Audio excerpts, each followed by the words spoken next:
Somewhere in the wilds of Wyoming, the unlikeliest of families began to form one that would push the boundaries of what we think is possible.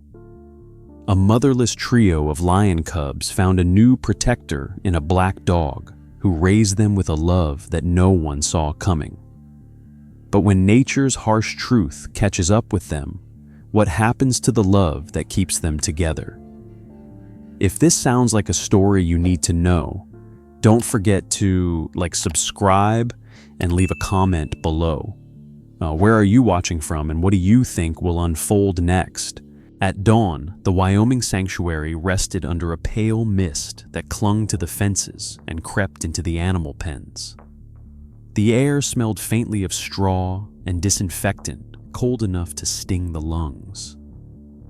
Inside the medical barn, Darius Cole, a 56-year-old black caretaker with a quiet dignity and a scar that curved from his jaw to his neck, pushed open the door with a weary hand. He'd worked here long enough to know the sound of every creature, the calls of hawks, the grunts of bison, even the anxious chatter of newborn cubs. But the noise that greeted him now wasn't any of those. It was a thin, trembling cry, raw and sharp, echoing through the stillness. He followed it past the metal cages, past the flickering fluorescent light, until he reached a stall at the back. There, lying motionless on the hay, was a lioness, her golden flank already cooling her eyes half open, glazed over in the still dawn. At her side, pressed against her belly, were 3 cubs. Their eyes were sealed shut. Their fur was patchy and damp. They twitched and whimpered, searching blindly for warmth that no longer existed. Darius knelt beside them, his breath turning white in the cold air. "You poor babies," he whispered, his voice deep but gentle. "You didn't even get a start." He brushed his hand across the lioness's fur, feeling the last trace of warmth fading from her skin. For a moment, he thought about walking away, letting the vet handle it, but his conscience didn't let him. He had seen too many helpless beings left behind in war and cities, and now here. He took off his jacket and carefully scooped the cubs inside, pressing them against his chest. Their tiny bodies barely moved, only a faint tremor pulsing beneath the fabric. He walked quickly towards the infirmary boots echoing on the concrete floor. "Dr. Valen," he shouted. The vet, a young woman still tying her hair back, turned from the counter, startled. "3 lion cubs," Darius said, his tone sharp. "Mother's gone. They're freezing." She ran ahead, pulling open the incubator's glass door and setting the temperature higher. They placed the cubs on soft towels under a heat lamp, but their cries weakened. The smallest one's head drooped, and Darius's stomach clenched. Dr. Valen frowned, pressing a stethoscope to the cub's side. "Their hearts are faint," she murmured. "Without colostrum, they won't make it through the night." Her voice carried the cold finality of someone who had seen this outcome before. Darius stared at the incubator, jaw tight. He hated hearing words like that couldn't survive. No chance, not enough. He'd heard them all his life about others, about himself. He refused to hear them again. "There's got to be another way," he muttered. "Something alive they can bond to." Valen shook her head. "There's nothing here lactating right now, Darius, and hand feeding won't give them immunity." He turned, scanning the room, as if hope might be hiding in the corners. And that's when he heard it, a low, mournful whine coming from the adjoining kennel. It was soft at first, almost like wind through a vent, then rose into a shaky, heartbroken howl. Darius followed it. In the dim corner kennel lay Kira, a black Labrador with eyes as dark as oil. Her breathing was shallow. The vet had warned him she was grieving. Her entire litter had been stillborn 3 nights ago. She hadn't eaten since. Darius crouched beside her, hand against the cage. "Hey girl," he whispered. Kira didn't lift her head, but her ears twitched. Her milk hadn't dried up yet. The thought struck him like lightning, reckless, maybe even dangerous. But what did he have to lose? He stood, grabbed a clean blanket, and walked back for the cubs. "You can't be serious," Valen said, blocking his path. "You'll stress her out. She might kill them." Darius met her eyes. Or she might save them. Without waiting for permission, he carried the 3 cubs back to Kira's kennel, kneeling slowly beside the dog's resting body. Her tail barely moved, a faint thump against the floor. "Kira," he said softly, setting the blanket beside her. "You lost yours, huh? Maybe these need you as much as you need them." He unwrapped the first cub, its tiny chest rising in weak shudders, and placed it near Kira's belly. For a second, she tensed nose, wrinkling as she sniffed the foreign scent. Darius held his breath. "It's okay," he murmured. "Just babies, that's all." Then slowly, miraculously, Kira lowered her head. Her nose brushed the cub's ear. Morning crept over the Wyoming sanctuary, bringing a faint golden haze that cut through the lingering chill. Darius hadn't slept at all. He sat on an overturned bucket beside Kira's kennel, his elbows resting on his knees, eyes locked on the sight before him. The black dog lay curled around 3 lion cubs, their fur still matted and damp, but their breathing steady now. The smallest cub let out a soft, broken cry, and Kira responded instantly, licking its tiny head before pulling it closer. Darius couldn't look away. The warmth in that small act was something he hadn't seen in years, not since before the war, before the losses that had hollowed him out. In those moments, he forgot the rules, forgot the warnings. To him, they were just a family, learning how to survive together. The door creaked open behind him. Dr. Valen stepped in, holding a clipboard, eyes shadowed with fatigue. "You realize what you've done, right?" she asked quietly. Darius didn't answer. "She's a domestic dog, Darius. These cubs are apex predators. As they grow, their instincts will surface. You've created something nature never intended." He finally looked up, his voice calm but firm. Nature didn't give them much of a choice. Neither did we. Valen exhaled, frustration flickering across her face. "They're stable for now, but it's not over. We'll monitor them, but I want security cameras on this pen. If anything goes wrong, it won't." Darius interrupted softly. "She knows." He didn't mean it as faith or defiance. It was certainty, the kind that comes from experience you can't explain. As the vet left, he turned back to Kira, who was now licking her paw, cleaning the residue of milk. "You're something else, girl," he murmured. She raised her head briefly, as if she understood, and laid it gently on one cub's back. The morning passed quietly. Darius stayed close, documenting their behavior for the logbook. Every hour he wrote something new. Cubs feeding dog, attentive, no aggression. The more he watched, the clearer it became that something extraordinary was unfolding. When one of the cubs tried to climb onto Kira's back, she didn't flinch or growl.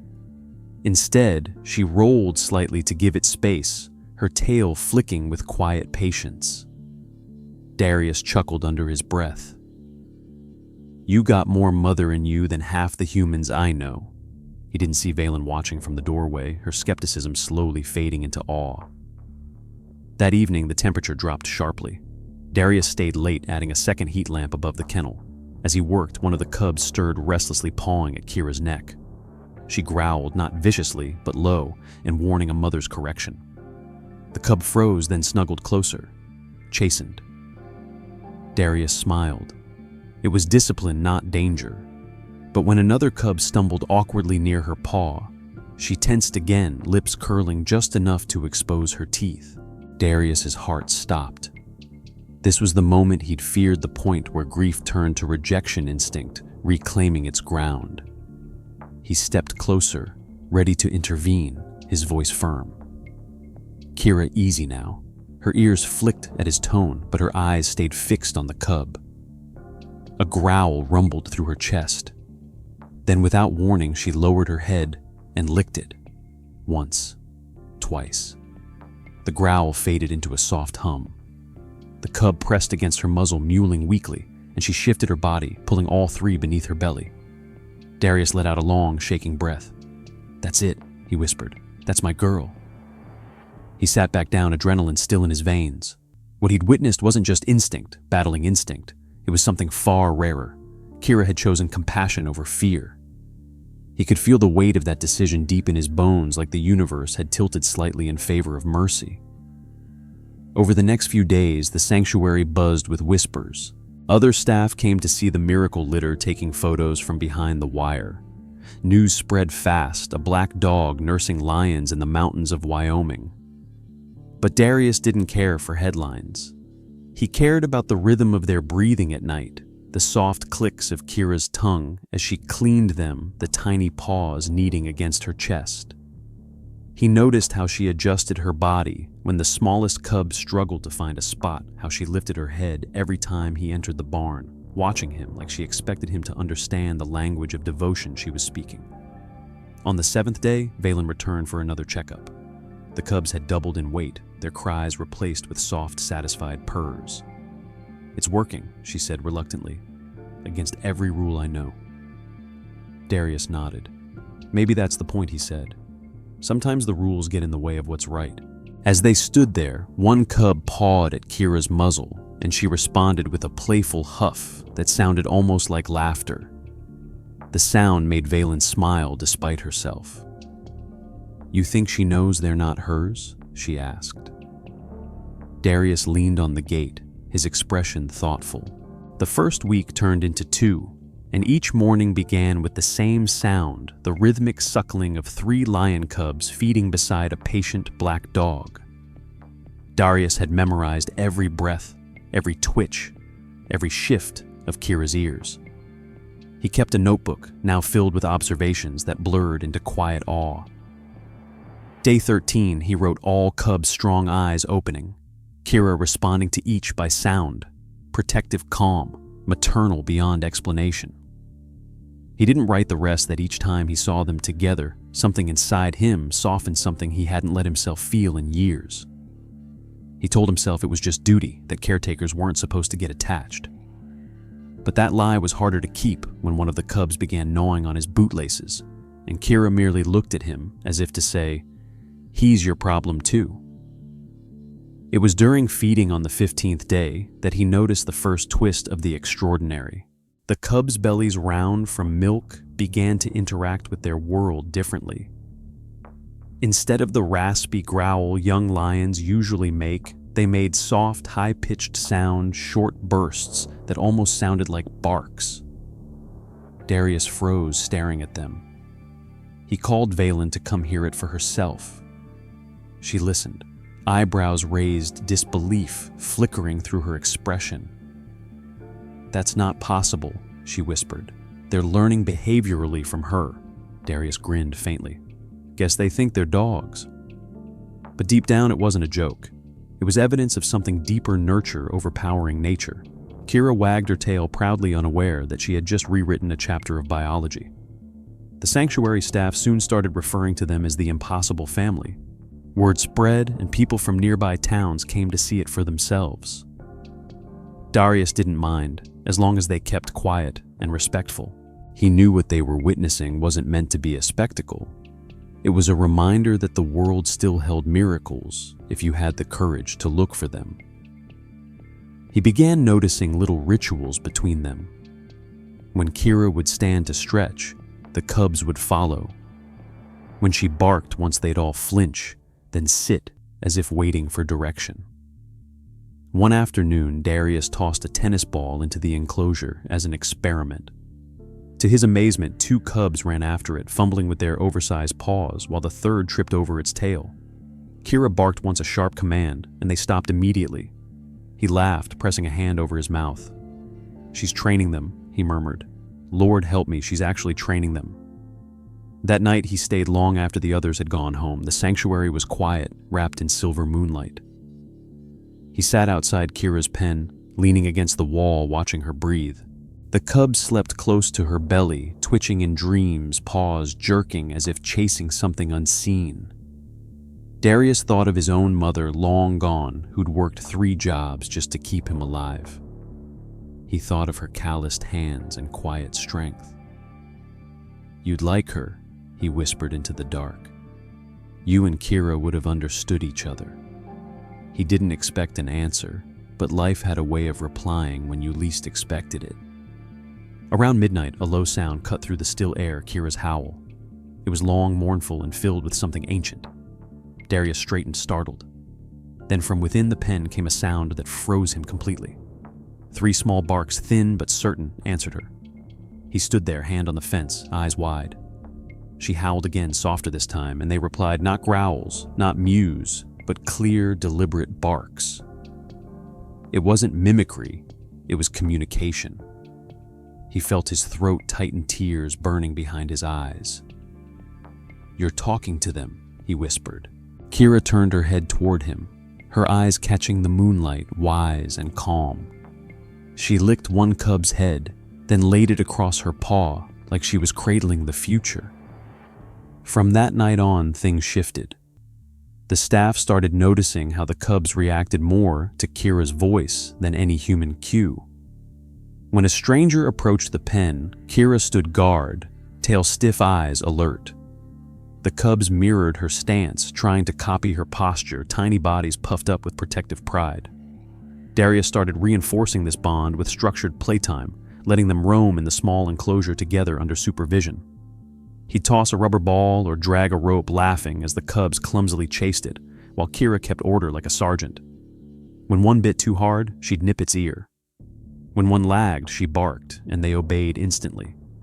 The sanctuary had never seen anything like it. Valen called it behavioral imprinting under cross-species maternal influence.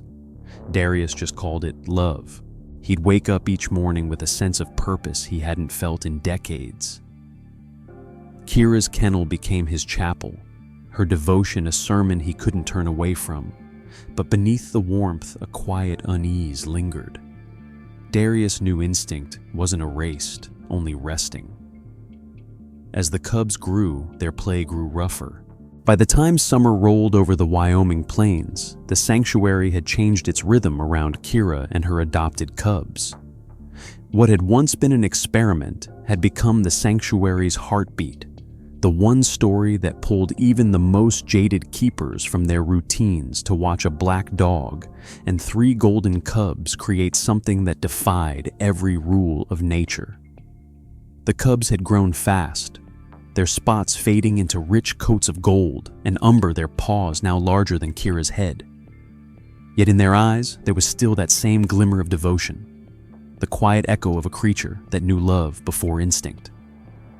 Darius stood by the fence that morning, coffee steaming in his calloused hands, watching them tumble through the grass. Kira barked once, sharp and commanding, and instantly the cubs froze tails, flicking bodies low. It looked like play, but Darius could see something more deliberate unfolding, a kind of training. When one of the cubs, the boldest, lunged toward her tail, she didn't dodge. Instead, she let it grab hold and topple her down with a theatrical grunt. The cub puffed up proudly, as if it had conquered a beast. Darius chuckled, shaking his head. "She's playing teacher." Valen, standing beside him, folded her arms. "Or she's getting tired of being mauled by lions." But even she smiled when Kira rolled back up and nudged the cub's shoulder with her nose, a gesture both firm and affectionate. No, Darius murmured more to himself. She's teaching them to hold back. Later that afternoon, he watched as the cubs began stalking each other in the enclosure, their movements sharper now, more precise. Kira observed quietly from a patch of shade, eyes keen. When one of the cubs pounced too hard and made its sibling squeal, she barked sharply, then marched over, giving both a scolding nip before walking away. The cubs, chastised, lay down together, pressing their faces into the dirt like guilty children. Darius found himself grinning.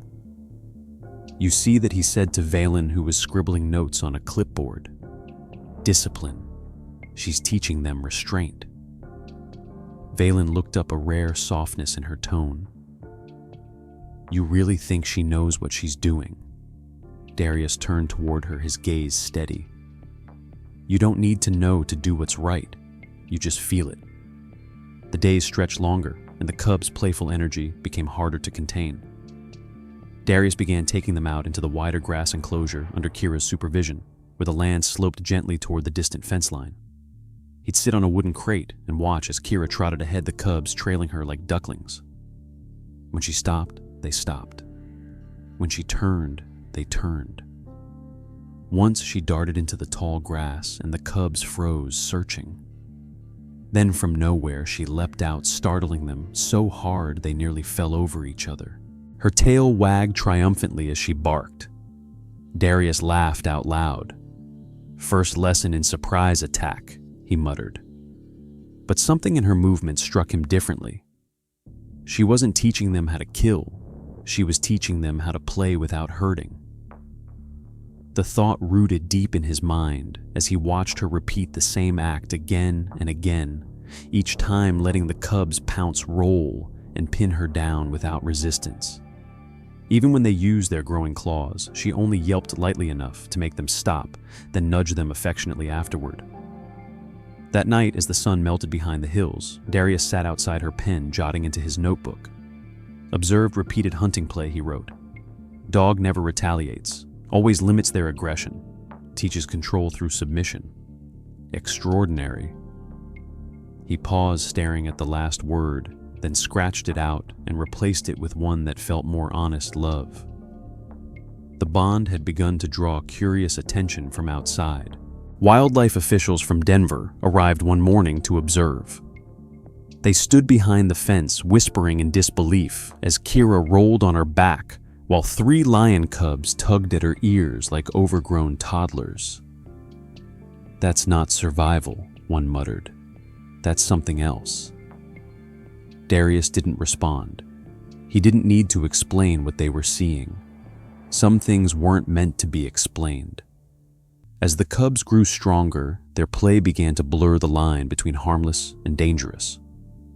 One afternoon, Darius entered the enclosure to refill their water trough. Kira was resting nearby, her fur glistening under the sun. The cubs, curious as ever, crouched low in the grass, watching his every move. He pretended not to notice, letting them stalk him. Then in perfect unison, they pounced. He barely managed to stay upright as one latched onto his leg, another onto his sleeve. He laughed, shouting, all right, you win." Kira barked sharply, rushing over, nipping at their tails until they released him. She circled Darius, once sniffing his leg as if checking for injury, then looked up at him with eyes that almost seemed to scold him for not paying attention. Yeah, he said, rubbing her head. "Guess I'm the slow learner here." That night, he couldn't stop thinking about it. How Kira's instincts had shifted, how she'd become more than a caretaker. She was shaping their behavior, influencing them in ways no human could. And somehow, he felt she was teaching him too. He had lived most of his life believing strength meant dominance, control survival. By the time the leaves began to fall across the Wyoming plains, the sanctuary had turned from a miracle into a problem on paper. The cubs were nearly 6 months old, bigger than most grown dogs, their muscles sharp and heavy under their coats, their play rougher, their instincts beginning to surface like something stirring in deep water. Darius could see it in their eyes when they pounced too focused, too fierce. But every time those instincts flared, Kira was there, steady as the sunrise, correcting them with her bark, with patience that never cracked. She still let them catch her, still clean their ears as if they were her own, still curled around them at night. Yet the whispers among the staff began to change from awe to worry. Dr. Valen came to him one evening while the cubs wrestled in the grass. "They're starting to mature," she said, voice cautious. "Their teeth, their strength. It's not safe anymore. They need to be transitioned to the wild enclosure before it's too late." Darius didn't look away from the scene before him. "They still listen to her," he said flatly. "They don't even roar, Valen. They bark." She hesitated, then sighed. "That's the problem. They're forgetting what they are." Her words hit him harder than he expected. Forgetting what they are. He thought of all the times in his life people had said something similar about him, about where he came from, about what he should or shouldn't be. He clenched his jaw. "You talk like that's a bad thing," he muttered. "Maybe it's not, but rules didn't care about sentiment. Within a week, the sanctuary board made its decision. The cubs would be relocated to the larger training habitat. The paperwork was cold and final stamped in red ink that felt like a wound. Darius spent the night in the barn sitting beside Kira's pen. She sensed it immediately. Her head stayed low, ears back, tail unmoving. The cubs slept tangled around her, oblivious. He reached through the bars, brushing her fur. "They're gonna take him tomorrow," he said quietly. "Ain't my call. I tried." She whimpered softly, pressing her nose against his palm. "I know, girl," he whispered. "I know." The next morning dawned gray. The trucks arrived early, engines rumbling like distant thunder. Valen avoided his eyes as she checked the sedatives and paperwork. The cubs were lured with chunks of meat into transport crates, unaware that their world was about to end. Kira followed behind them, whining tail low. When one of the handlers shut the first cage door, she barked sharply, the sound cracking through the air like a plea. Darius stepped forward. "Let her say goodbye," he demanded. She earned that. Valen nodded reluctantly, signaling the crew to wait. The 3 crates were lined up beside the truck, the cubs pacing inside, confused and anxious. Kira approached the first one, nose pressed against the bars, licking the cub's paw through the gap. It whined back, pawing the metal tiny claws, scraping hopelessly. She moved to the next crate, repeating the same motion each time, slower, heavier, as if she knew this was the last time she touched them. Darius felt something shatter in his chest.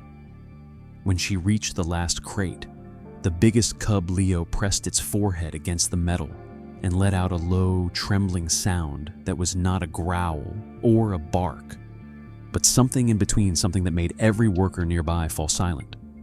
It was a sound of recognition, of mourning, of a bond that didn't fit into biology or science. Darius turned away, blinking hard. "Let's get it over with," Valen whispered. "She's breaking herself." The handlers began loading the crates. The first thud of metal against the truck made Kira flinch, and then she started barking, loud, raw, frantic. The cubs roared back inside the crates, the sound deep and powerful, now shaking the walls of the barn.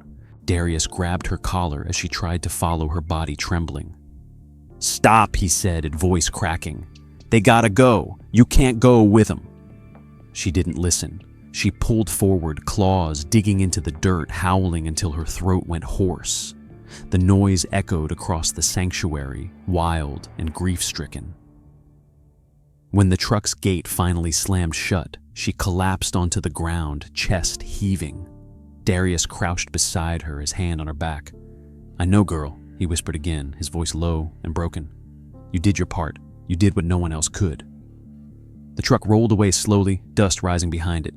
Through the small slats of the cages, Darius saw flashes of gold and amber eyes still looking back. For a moment, he thought he heard another bark, faint, muffled, but real. The sound twisted the knife deeper. As the noise faded down the road, Kira lifted her head one last time and let out a long, low howl that carried across the empty fields. The sanctuary fell completely silent. Even the wind seemed to stop. Valen's voice was a whisper. "She'll recover. Dogs always do." But Darius knew better. Not this dog, not this heart. That night he stayed with her, refusing to leave her pen.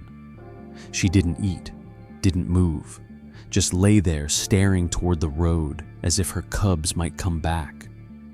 When thunder rolled across the distance, she lifted her head, briefly ears twitching, then laid it back down again. Darius sat beside her, his knees stiff, his heart heavy. Winter came early that year, coating the sanctuary in silence and frost. The world had moved on since the day the truck left, but Darius knew one creature who hadn't. Kira still woke before dawn, padding through the barn toward the far fence line where she had last seen the lions disappear. Every morning she sat there in the cold, facing the same stretch of dirt road, her ears lifted just enough to catch echoes that never came. The staff had tried everything to distract her new toys, other animals, even a pair of abandoned puppies brought in for socialization, but nothing worked. She ignored them all. Her meals went untouched for days at a time.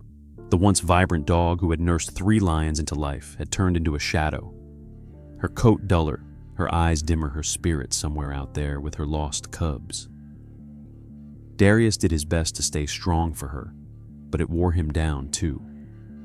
He couldn't pass that fence without feeling the memory of her howl replaying in his chest. He'd sit with her sometimes, knees pulled close, his old hands rubbing warmth into her back as he muttered half prayers, half promises. "They're still out there, girl. Getting stronger, I bet. You'd be proud." She would glance at him briefly, then turn back toward the horizon, as if waiting for something only she could sense. Life at the sanctuary went on. The lions thrived in their new enclosure miles away, now part of the training program for future rewilding. Darius wasn't allowed to visit them often, but once every few months he'd drive out to oversee maintenance. It was during one of those trips, a gray afternoon heavy with wind, that he noticed something remarkable. When he arrived at the enclosure with the feeding team, the 3 lions were restless. The moment he stepped out of the truck, one of them, Leo, the largest, lifted its head, sniffed the air, and began pacing along the fence. The others followed. Then, faint but clear, Darius heard it a bark. He froze. It wasn't a lion's roar, not even close. It was a short, sharp sound, the kind a young dog might make when it recognized a familiar scent.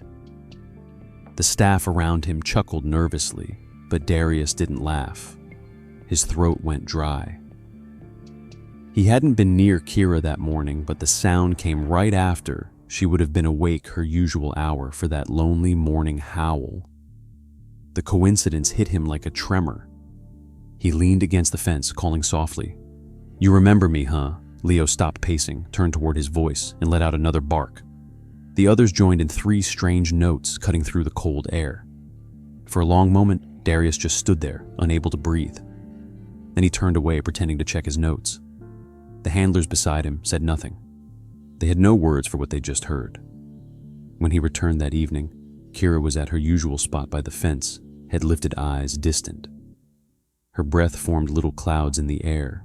"You'll never believe this," Darius murmured as he crouched beside her. "They still know. I heard it myself. You got through to them, girl." She didn't react much, just blinked once and leaned her head against his arm. That night she ate for the first time in 3 days. The routine repeated for months. Kira's health would dip, then recover briefly, as if tethered to something invisible beyond the hills.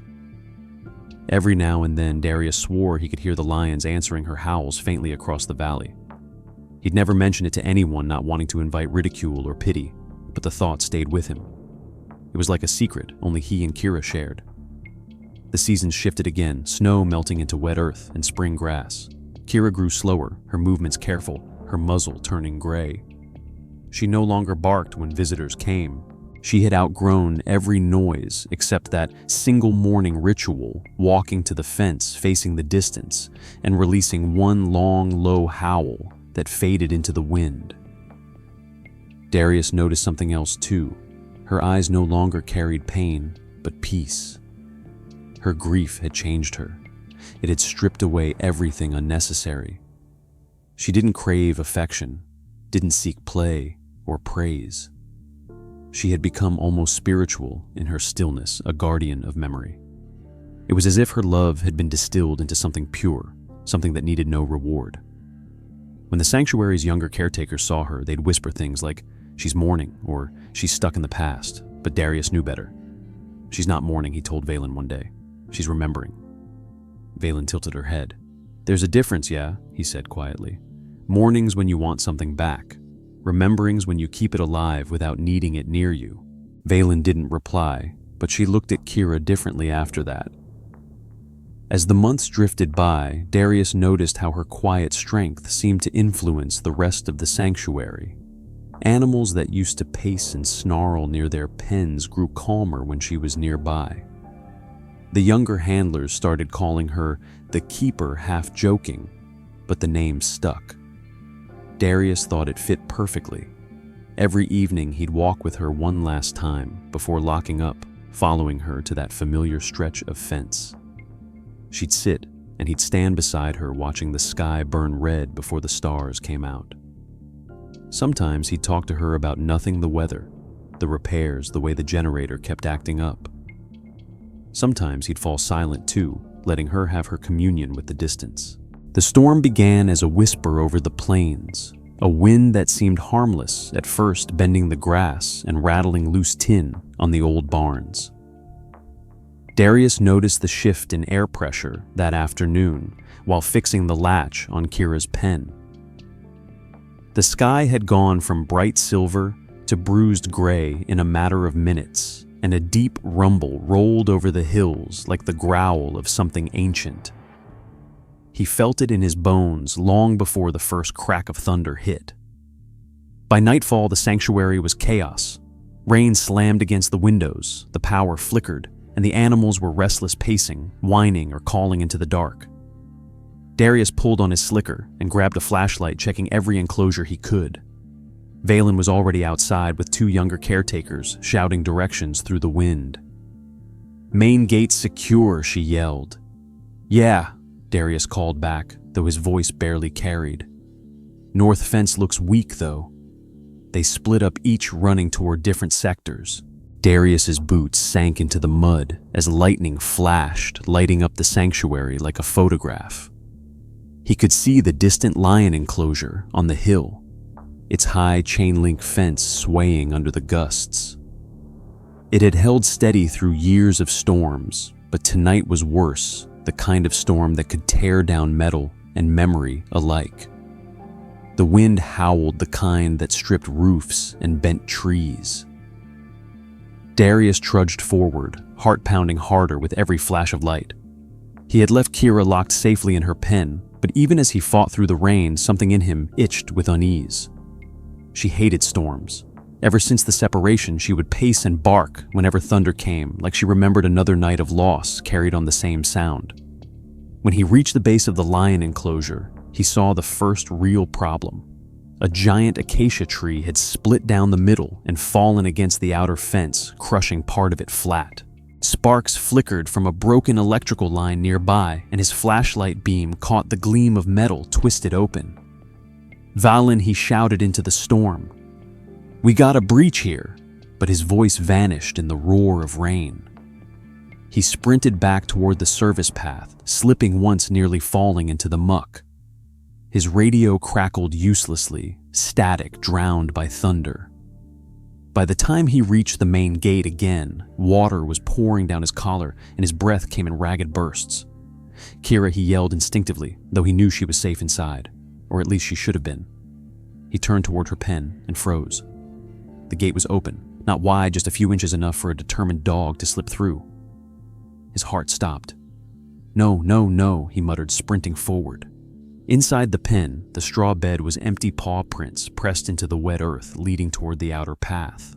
He flashed the light down the line, following the small tracks that vanished into puddles, all pointing in the same direction, uphill toward the lion enclosure. His blood ran cold. "Damn it, girl," he whispered, running faster than his body wanted to. He knew she wasn't acting on impulse. Something deeper was pulling her. 3 years of distance, 3 years of memory waiting for one opening. And now it had come, a single storm strong enough to undo everything man had built to keep love apart from danger. He reached the service road, visibility near zero. The rain was horizontal now, slicing through the beam of his flashlight. In one flash of lightning, he saw her, a dark shape moving up the hill, tail down, ears back, soaked to the bone, but determined. "Kira," he shouted again, but she didn't stop. She was heading straight toward the broken section of the lion fence. He pushed forward, slipping on the mud, his lungs burning. Every instinct screamed at him to stop, that he was too late, that this was the moment he'd feared since the beginning. But he couldn't. He wouldn't. The sanctuary had taught him a lot about nature, but it had never taught him how to watch love walk into danger and do nothing. He reached the top of the hill just as another lightning bolt split the sky, illuminating everything in stark white. The tree had crushed nearly 10 feet of the fence. Beyond it, he could see the faint outline of movement, 3 massive shapes pacing just inside the secondary barrier, their golden coats slick with rain. And there at the edge of the wreckage stood Kira. She was trembling, her fur plastered against her body, but her posture was calm, not afraid, not aggressive, just waiting. Darius's voice broke through the wind. "Kira, no come back." She turned her head slightly enough to acknowledge him, her eyes reflecting the light of his torch. Then she faced forward again toward the lions. "God help us," Darius whispered. He could see Leo now, the largest lion, his mane darkened by water eyes locked onto the small black figure beyond the fence. The storm crackled around them, wind whipping leaves and debris through the air. Every rational part of Darius's mind screamed that this was the end that he was about to witness, the inevitable, the raw law of nature reclaiming what sentiment had borrowed. But something in the lion's stance was off. He wasn't crouched to strike. His head was low, his tail still. Darius stayed where he was, breath held. Valen's voice crackled faintly on the radio at his hip, but he didn't answer. He couldn't move. Another flash of lightning tore across the sky, and for a heartbeat, the world froze, Kira standing in the rain. Leo facing her, the storm suspended between them like a held breath. Then the light vanished, and darkness swallowed them whole. Darius dropped to his knees, mud soaking into his jeans, his hands gripping the cold earth. He prayed not the formal kind, but the kind born of fear and love mixed together. The storm howled across the Wyoming hills like a living thing tearing through the sanctuary, with wind that ripped branches and rain that cut like shards of glass. Darius stood frozen on the slope, his flashlight trembling in his hand, the beam flickering against the twisted wreck of the lion fence.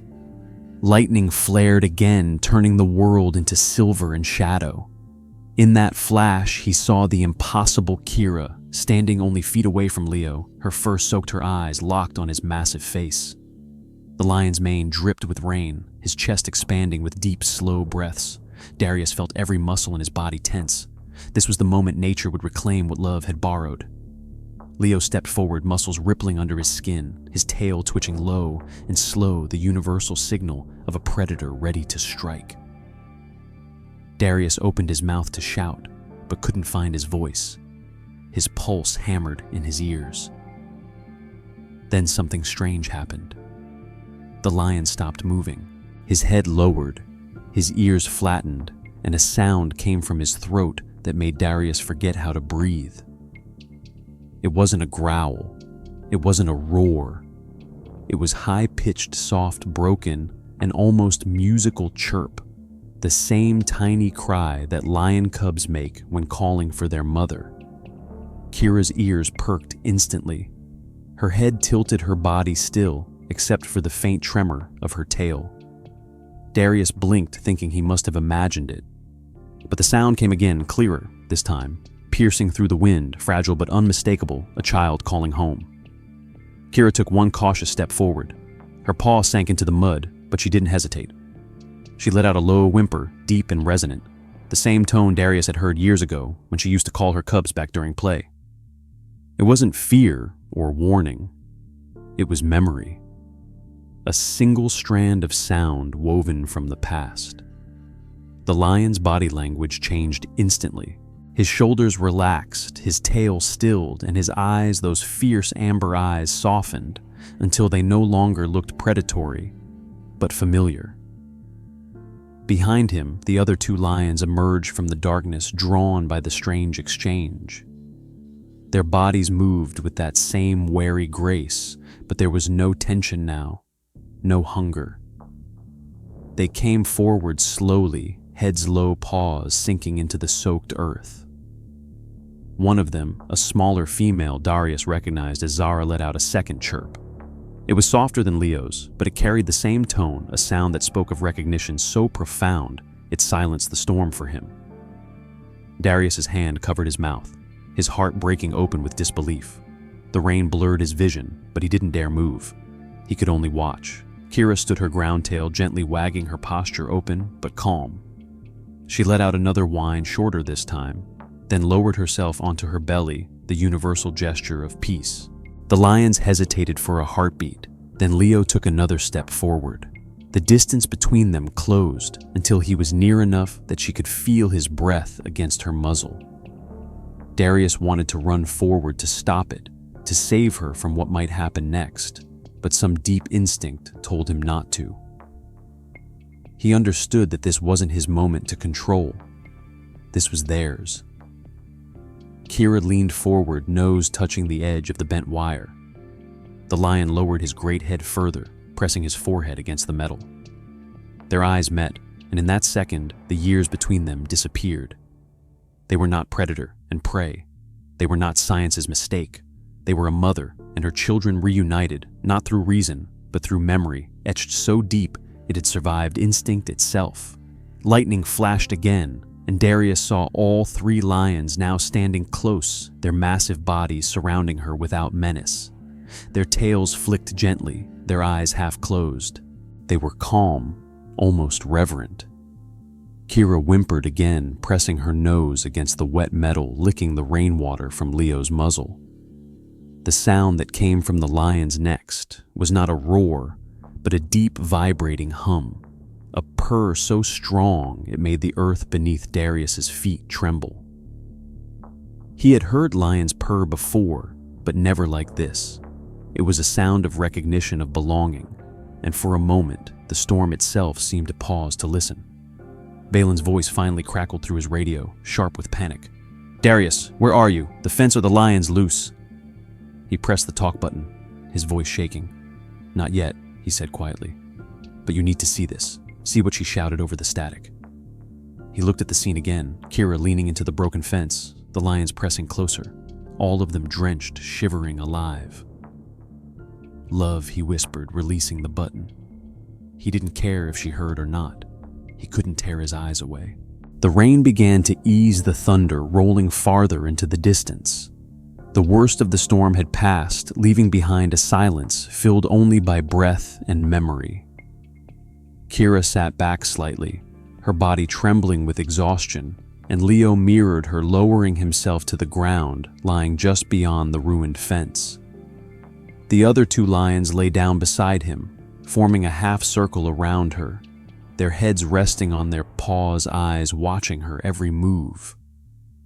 Darius took a slow step forward, one hand extended as if approaching something sacred. "It's okay, girl," he said softly, his voice breaking. The dawn that followed the storm felt unreal, washed in the pale gold of survival. The sky above the Wyoming sanctuary stretched wide and quiet, as though exhausted by the violence of the night before. The storm had left destruction everywhere, fallen trees, flooded enclosures, broken wires, but none of it mattered to Darius. He stood motionless near the collapsed fence, watching the impossible unfold before him. The three lions still sat close to Kira, their heavy bodies forming a crescent of calm around her small black frame. Rain dripped from their fur in slow, steady trails. Kira's breathing was shallow, but even her tail moving faintly in slow sweeps against the mud. Darius could hear their purring from where he stood low and deep, like distant thunder now softened into a lullaby. He knew they remembered her. He knew it in the way Leo lowered his head each time she whimpered, in the way the other two brushed their faces against the wire, as if trying to reach her. But that fence, bent and broken, still separated them, a fragile barrier between two worlds, one wild, one tame, both built on love. Valen's voice broke the silence behind him, hoarse and breathless from running. "Darius, step away from there," she shouted. "We can't risk it. The tranquilizers are on the way." He didn't turn. His eyes stayed fixed on the four of them, the way light now caught Kira's fur, turning it into silver. "You bring those darts near them, and I'll quit right here," he said, calm but steady. Valen froze. "You can't be serious." "Serious enough," he replied. "They ain't attacking, they're remembering." She cursed under her breath, but she didn't move closer. The younger staff whispered behind her, afraid to interrupt the scene that looked less like danger and more like reverence. The wind carried the faint scent of wet grass and metal, the aftermath of the storm mixing with something sacred. Darius stepped forward, each movement deliberate. "Kira," he said softly. Her ears twitched at his voice. "You want through there, don't you, girl?" She turned her head slightly, eyes calm but pleading. The lions watched too, their attention split between her and him, breathing in sync like a single living rhythm. Darius's gaze shifted to the gate, a heavy steel barrier that led into the main enclosure. His rational mind screamed that this was madness. Every protocol said so.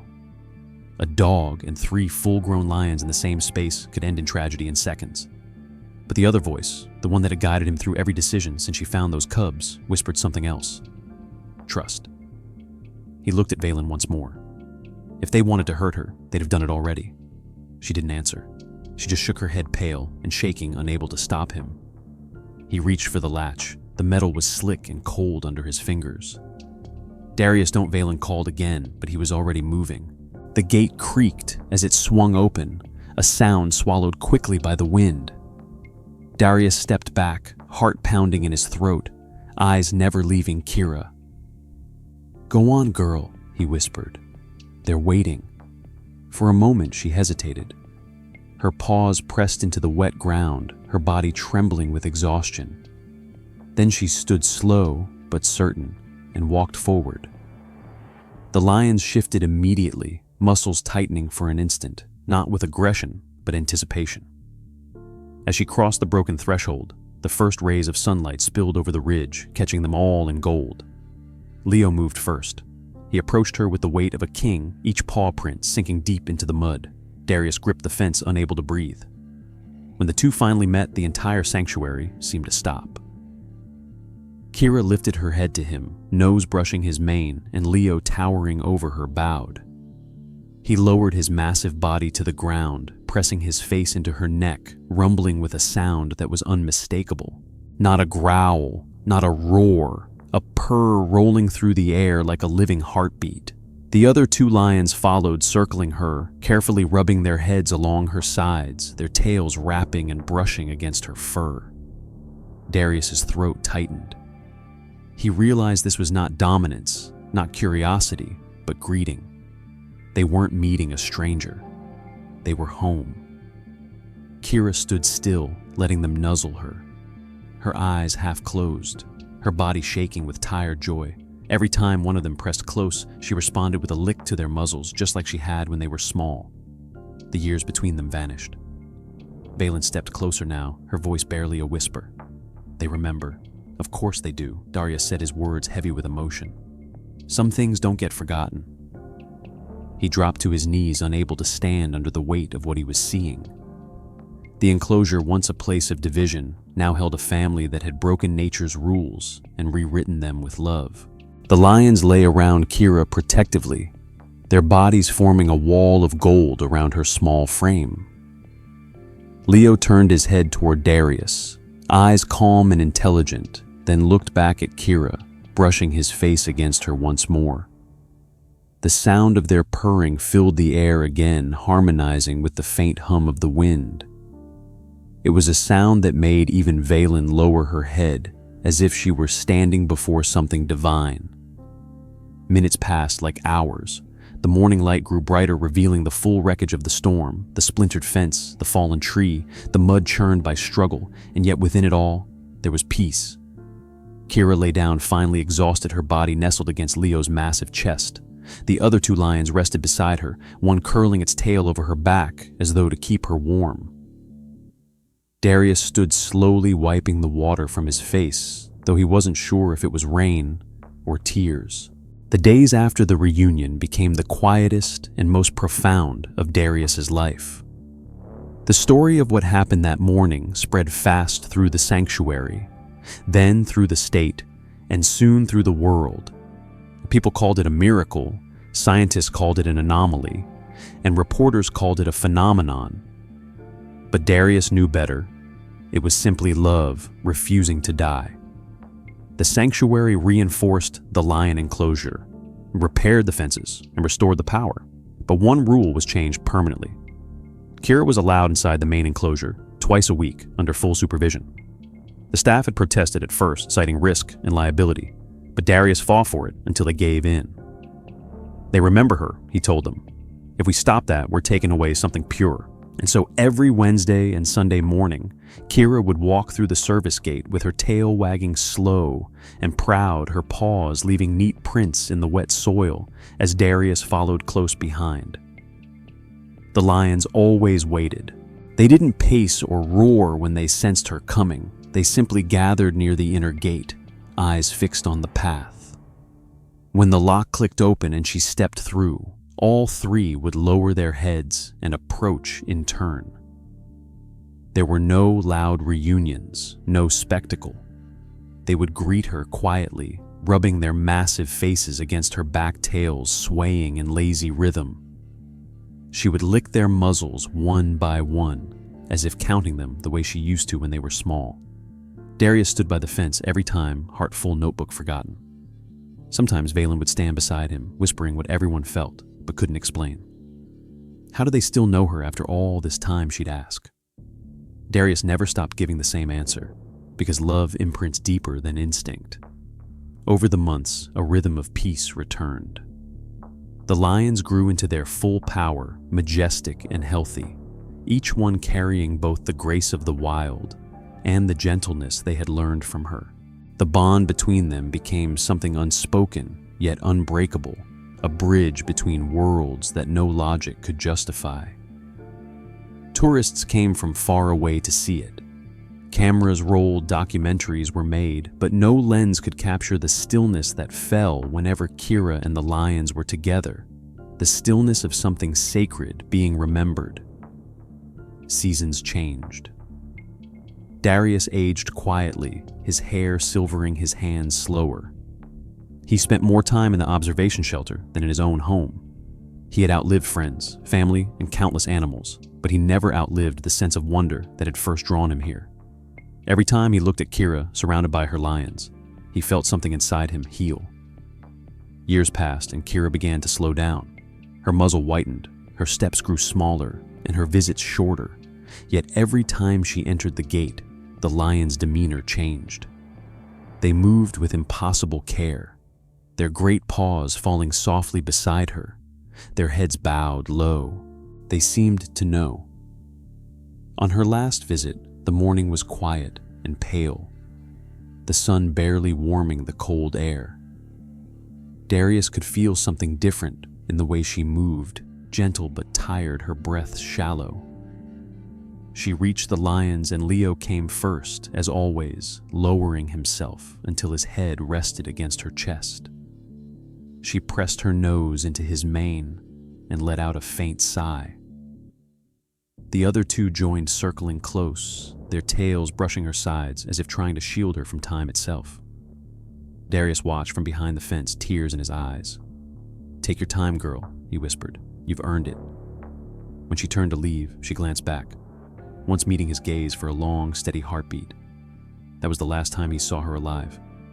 That evening, she passed peacefully in her sleep, curled on the blanket she'd carried since her first rescue day. The sanctuary fell silent when the news spread. Valen found Darius sitting by her empty pen, the air heavy with memories. "She went easy," he said quietly. "Didn't make a sound. Guess she was ready." They buried her beneath the old acacia tree near the north fence, the same spot where she'd first met the cubs years ago. The next morning, the lions gathered by the perimeter, pressing against the fence where the wind carried her scent. Leo lifted his massive head and let out a long, rolling roar that started deep and broke at the end, almost like a cry. The others followed their voices, blending into one haunting chorus that echoed through the sanctuary, a sound that silenced every other creature. Even the birds stopped calling. Darius stood there, hat in hand, eyes wet. "They know," Valen whispered beside him. "Yeah," he said, softly, voice trembling. "They're saying goodbye." The roars lasted several minutes, rising and falling until finally fading into the wind. Afterward, the lions lay down near the fence and refused to move for hours, their eyes fixed on the tree. That evening, Darius carved a small wooden plaque for her grave. He didn't write dates or titles, only words that he knew captured what she had given the world. "Here rests Kira." It read who taught lions how to love. Years later, visitors still came to the sanctuary, drawn not by the science or spectacle, but by the story that had endured. The lions had grown into legends of their own, strong and fearsome, yet strangely gentle, often resting by the same north fence, as if guarding her memory. Sometimes, when the wind swept across the plains just right, it carried a faint sound, a distant bark or a low hum of purring, and the staff would pause, exchanging quiet glances, not daring to call it coincidence. Darius lived to see one more spring before his own heart gave out, and when they found him, he was sitting on the same bench overlooking the lion's enclosure, a smile on his face. In his lap lay his final entry in the old notebook, written in shaky but steady hand. Love outlasts everything that tries to bury it. The heart remembers what the mind forgets. She proved that. After he was gone, the sanctuary built a bronze statue at the north fence, a black dog standing beside 3 lions, all looking toward the horizon. Beneath it, engraved in bold letters, was Darius's last line, simple, eternal, true. The strongest creatures aren't the ones who hunt. They're the ones who remember love. The end. If you enjoyed this story, don't forget to like and subscribe for more heartfelt tales like this one. What did you think of the bond between Kira and the lions? Let me know where you're watching from and share your thoughts in the comments below.